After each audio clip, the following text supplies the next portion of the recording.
come with the Gen on a low-flying raid by Boston aircraft of Bomber Command. The target is Denain, home of steel and armament factories in occupied France. The R.A.F. cameraman has done a fine job. It speaks for itself.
Pilot Officer Cody, just landing in his fighter, for bringing down his first Hun during a visit to his station by the King and Queen. When the warning sounded, Cody and a companion took off to intercept the raiders. A Ju-88 paid the penalty of intrusion. The officer is seen being congratulated by his fellow comrades in the usual way. Wing Commander Pickard, ace bomber pilot who has recently been awarded a second bar to his DSO. Pickard will be remembered for his part in the film Target for Tonight, when he played the pilot of the memorable F for Freddy. Officers and men of the self-termed Independent Air Force mess together. As the first Mosquito intruder outfit, this squadron has a wonderful record of kills from German aircraft to trainers. Officers and sergeants help the ground crew to bomb up. Targets are chosen by the CO from various reports received, and then the crews are briefed in the usual way. The squadron termed itself the Independent Air Force because when normal intruder targets are not available, command permits them to act on their own.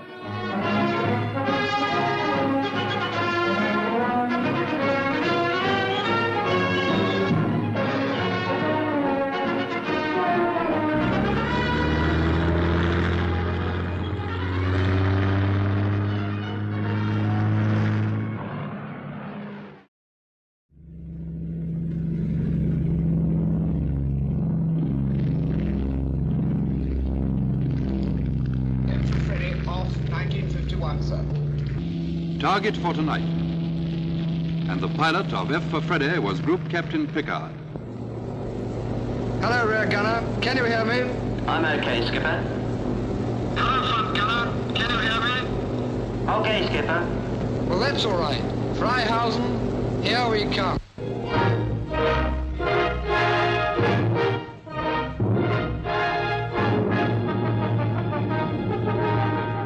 Since his famous screen flight of 4 years ago, Pickard took part in more than 100 real operations. Now, we're able to tell the story of his last operation, the story of...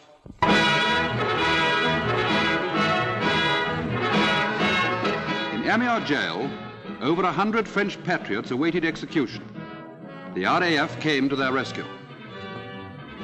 One Mosquito squadron was to breach the walls.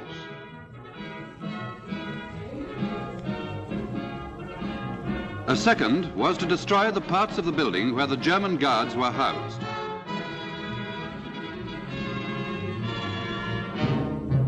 Group Captain Pickard led the attack. An RAF film unit cameraman went along to take pictures.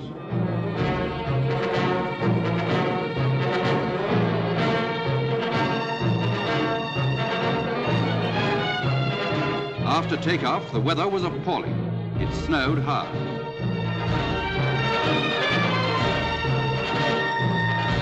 But as the Mosquitoes crossed the French coast, the weather cleared. The aircraft made their attack. Afterwards, the camera Mosquito took these pictures.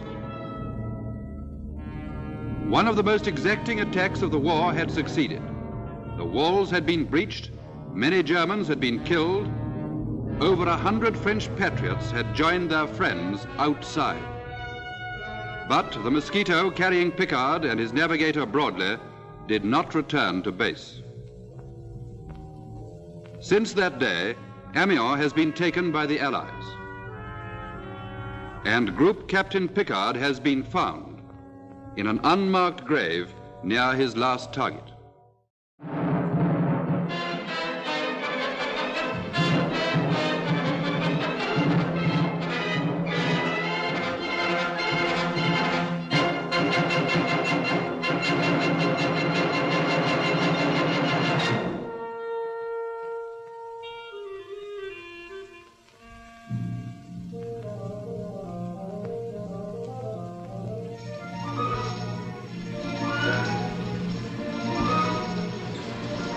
The beaches of Normandy echoed with the rattle of winches. The Allies were unloading lorries and trucks, bombs and shells, tanks and guns, unloading men. A great striking force was being assembled. The beachhead was small, almost too small to hold the thousands of tons of material piling up hour by hour. The fields of Normandy were crammed with the means of making war. On the roads, the service police directed endless streams of traffic. At key points, they coped with as many as 10,000 vehicles a day. The roads of Normandy, too, were crammed with the means of making war. The beachhead was the greatest bombing target of all time.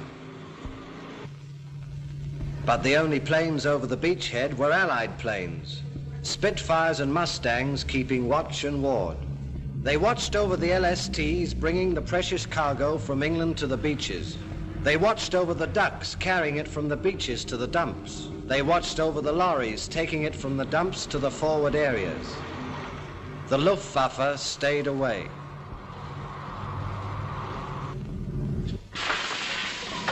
The RAF was digging in.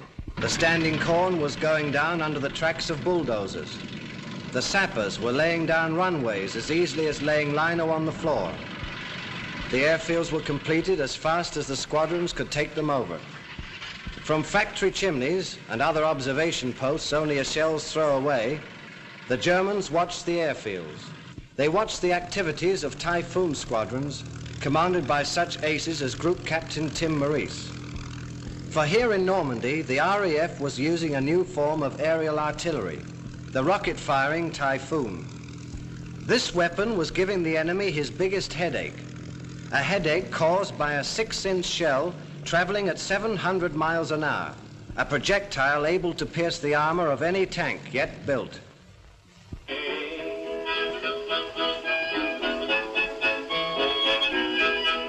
The men of the rocket Typhoons were on call all the hours of daylight. But in spite of this, they always managed to find the odd pause for relaxation, the odd minute for those all-important chores. Oh, give me a home where the buffalo roam, where the deer and the antelope play, where seldom is heard a discouraging word, and the skies are not cloudy all day. The air is so pure, the zephyr so free, and the breeze is so balmy and light, that it would not exceed my home on the range for all of the seasons light. Oh, on the range, where the deer and the antelope play, where seldom is heard a discouraging word, and the skies are not cloudy. The enemy shells caused damage, but the enemy shells did not interfere with business.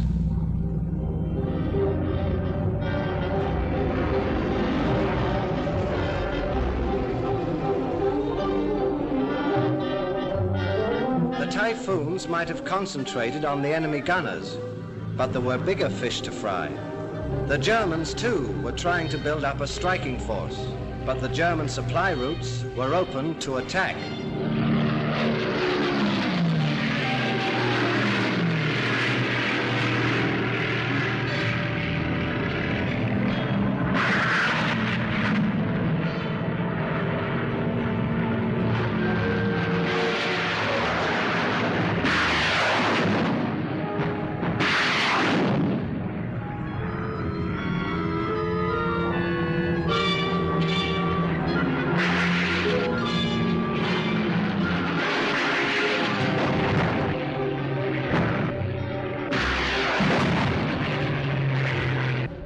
Typhoons had their losses, but they were light.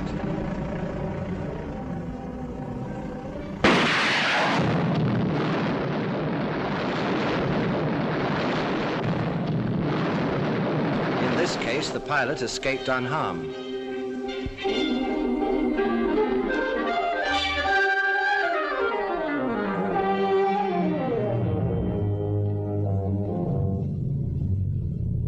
The Allies attacked. On the ground and in the air. Bomber target indicators went down with the first shells of the artillery. Fleets of Lancasters and Halifaxes cascaded bombs onto the German positions.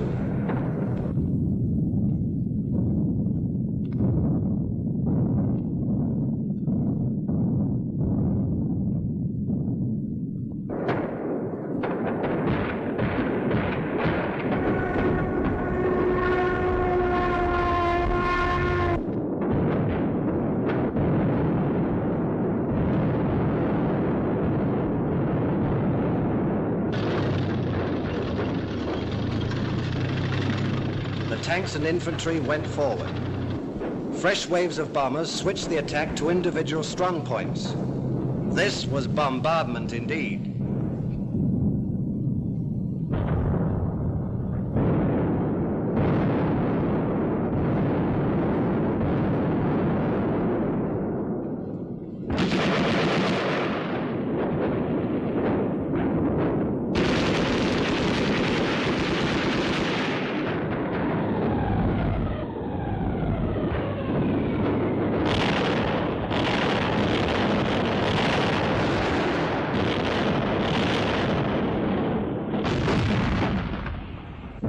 The German 7th Army was battered and stunned. It was outflanked and caught in a pocket, the Falaise pocket.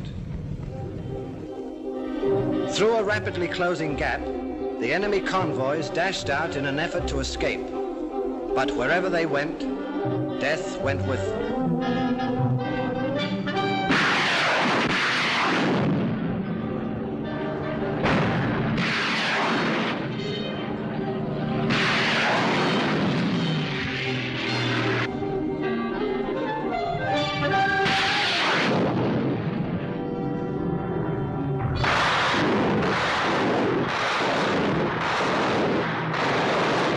In 3 days, the R.A.F. destroyed 5,000 vehicles. The roads from Falaise began to smoke with the burning wreckage of von Kluger's army.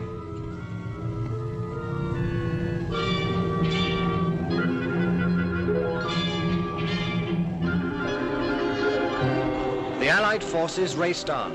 As they went, this is what they saw. An army had been splattered over the roads of France. Tanks and troop carriers, mobile guns and mortars, cars and carts, papers and photographs, shoes and socks, horses and men. This is the meaning of the term air power. The Battle of Normandy opened the doors of Europe. The march on Berlin has begun.